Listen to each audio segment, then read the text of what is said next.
back at my little cabin today. I'm planning on at least fixing the roof. I will add a good bit of tin so I could elongate the tin already on the roof just so it stops leaking on the cabin, because as of today, since I built the cabin, the rain was leaking on the logs on the walls on the tree side of the cabin. I couldn't make it any longer like the other side, well, all the other sides of the cabin and the workshop, because I have a huge pine tree. If you're new here and you haven't seen it, I'll give you guys a look. But the cabin is built under a massive tree. It helps with the snow in the winter and the rain in the summer. It just pretty much covers the entire cabin from the elements, so that's really awesome. But my tin just isn't long enough because the trunk was and still is very close to the roof and the walls, matter of fact. But at that time I was just hurrying up to build the cabin and beat the winter that was coming quickly, so I kind of rushed the job. But now, a few weeks ago, last time I was here, I actually cut some tin.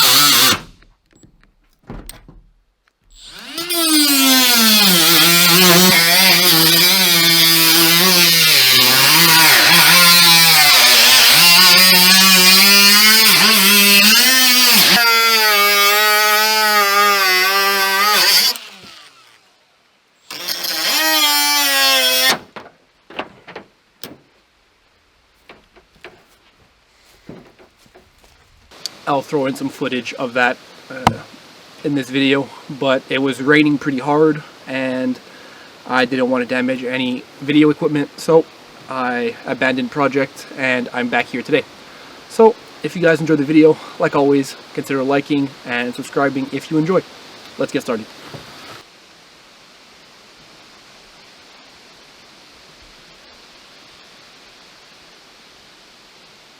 For those wondering of the actual size of the tree, there's my cabin right underneath it.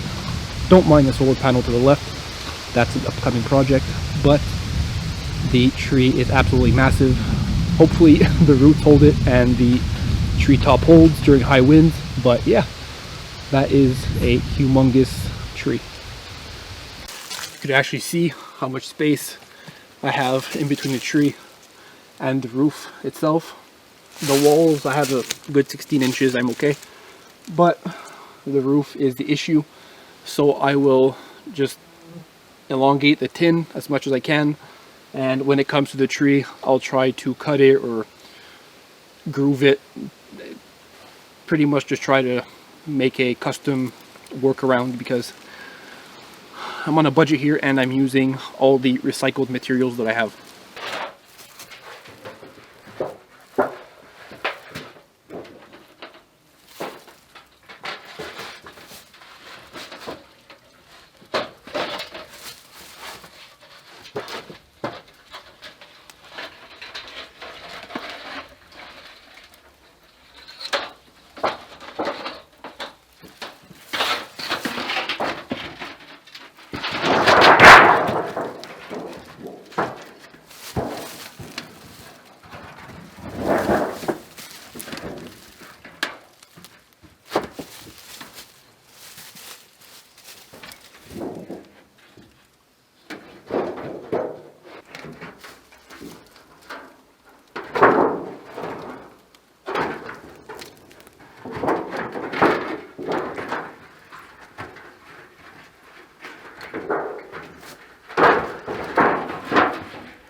Hard to give you guys a good view, but I'll have a good 8 to 10 inch overlap on this side. Just the corners touching the tree. And if I walk around over here, have it right about the same thing, covering all the walls. Yeah, that's not too bad. Looks pretty good to me. Now all that's left is to nail it in place. So I was contemplating on what to use for the tin and how to fasten it down. For the people that don't know, there's a whole bunch of different methods. Some people will tell you to use nails, some people use screws. Well, I brought both fasteners. So these, I'll give you guys a close-up for the people that don't know, but this is just your standard aluminum roofing nail. They use these on tar roofs, on tin roofs, doesn't really matter. They have a big flat head and it kind of seals from water, you know, it's good stuff. The real, or I should say the proper way when you have a proper tin or steel roof or what have you, any type of metal roof, around here at least, is to use a screw. So this screw has a hex head, I believe it's like a 1/4 inch, and it has a nice rubber washer or even a grommet on there. It's like an 1/8 thick grommet, keeps out the water, keeps out everything, super nice. These are way overkill for what I need. This is like a 2.5 inch screw, way too big, but I brought a handful of these, except that I forgot the socket for them. So I do have my little impact driver, I just do not have a socket. So obviously I forget everything all the time. And yeah, so I'll be going with the standard nail. Hopefully it'll hold it down still pretty good until I'll get some, probably like, I need like 10 screws, proper ones. This will do the job. Quick close-up, you guys can see what I was talking about. Hex head, it is painted red just because mostly roofs, tin roofs around here are green or red or even brown. They have all the colors you need, with the little rubber grommet to make it waterproof, and beside that is just my standard aluminum nail. So that's what I'll be using today.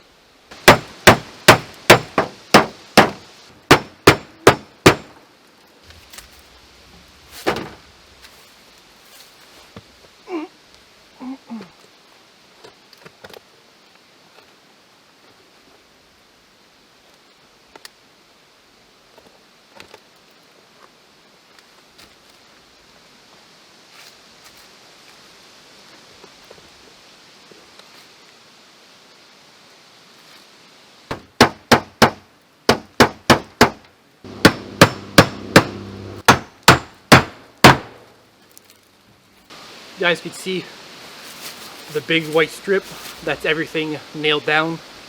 Makes a pretty big difference.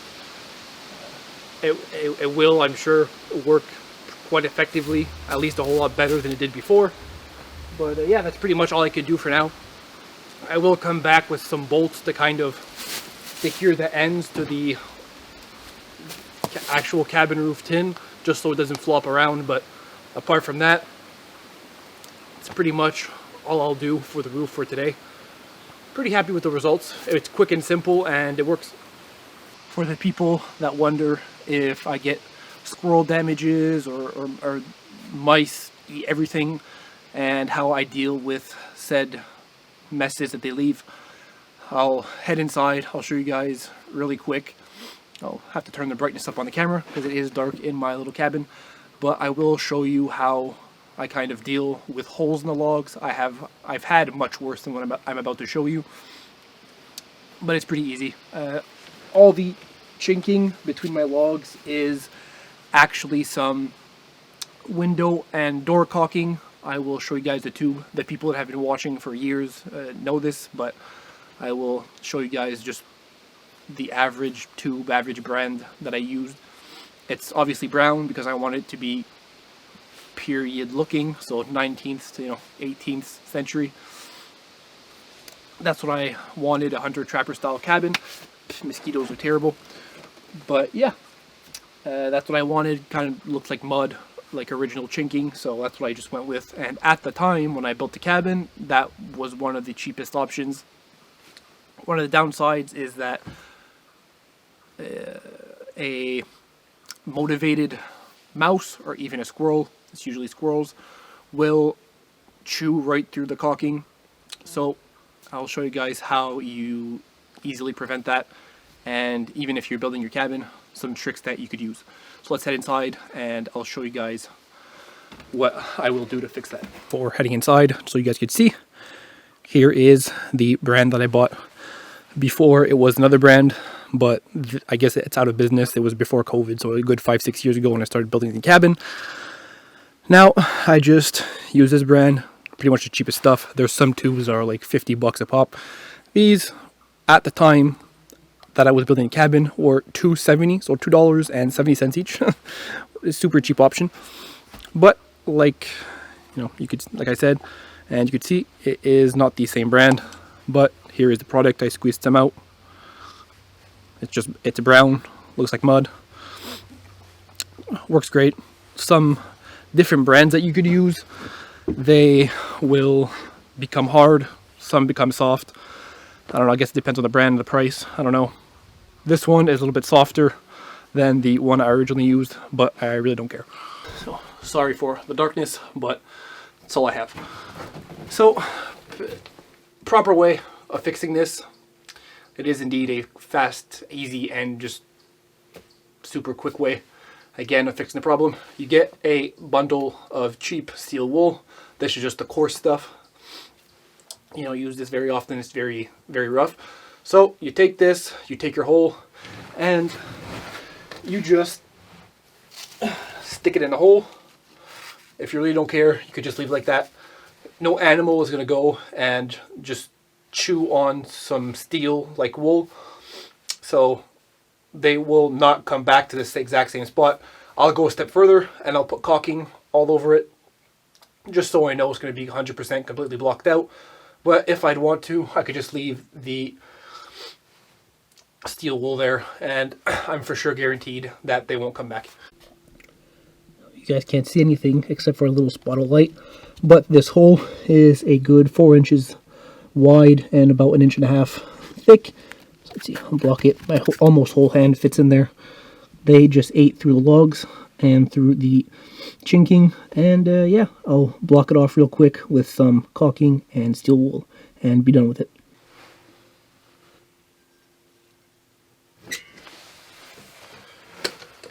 There you go, easy as that. All done, caulked, ready to rock.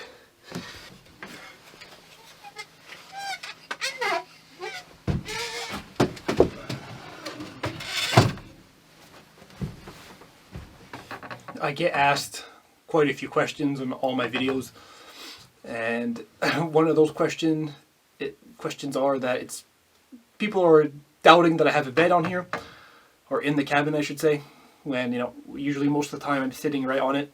They're like, oh, so it's just a fun like day cabin or a weekend cabin, you don't live there. In fact, I do not live here because I have a job, and I can't always live here because I need money to live, sadly. But yeah, I did an overnight video, and this noisy thing that I'm sitting on right now is my bed. It's an old army cot, doesn't look like much, but it has a purpose and it serves it pretty well. So that's for question number 1. And question number 2 is, how are you always bending over in the cabin? You're always hunched over, you're gonna hurt your back. It's not really the case. I know the cabin looks very small, but I'm actually 6 feet tall, and I have a few inches above my head, so I'll give you guys a close-up of that. I'll try to make room in the cabin for the camera, but I have a good 3-4 inches above my head, so I'm actually pretty comfortable. So this is pretty much the center of the cabin. I'll back up here, and you can see on my head, on the beam, when I have like this much, so it's a good 3 inches above my head, I'm okay. And then if I go just on the normal roof, I'm fine. Of course, if I go over here, I'm close to hitting it. I have a 1/4 inch on this beam, but I'm fine. Over here above the bed, I'm okay too. Just that if I go closer to the window on the other side of the camera, where you guys are, I anyways have to be hunched over to look at or outside the window And yeah, I'm like barely hunched over, but that's okay with me because that's the style of cabin that I wanted. Gonna be about it for today's little video. Finally got the cabin roof done. I could check that off the list. Easy job, doesn't take long, but I need the weather to go with it. I don't want to damage the camera or even any of my tools. They're expensive enough as it is. I don't feel like buying doubles. And yeah, fixed the hole that was in the cabin. Like that caulking is probably already starting to dry right now as I'm talking to you guys. But yeah, so thank you guys for watching, and like always, if you enjoyed, comment, like, and subscribe. I try to post as often as I can. The weather these days hasn't been very good. There has been some heavy storms. There's even supposed to be a massive one tomorrow. So hopefully everything goes well and everything survives here. Thank you guys for watching.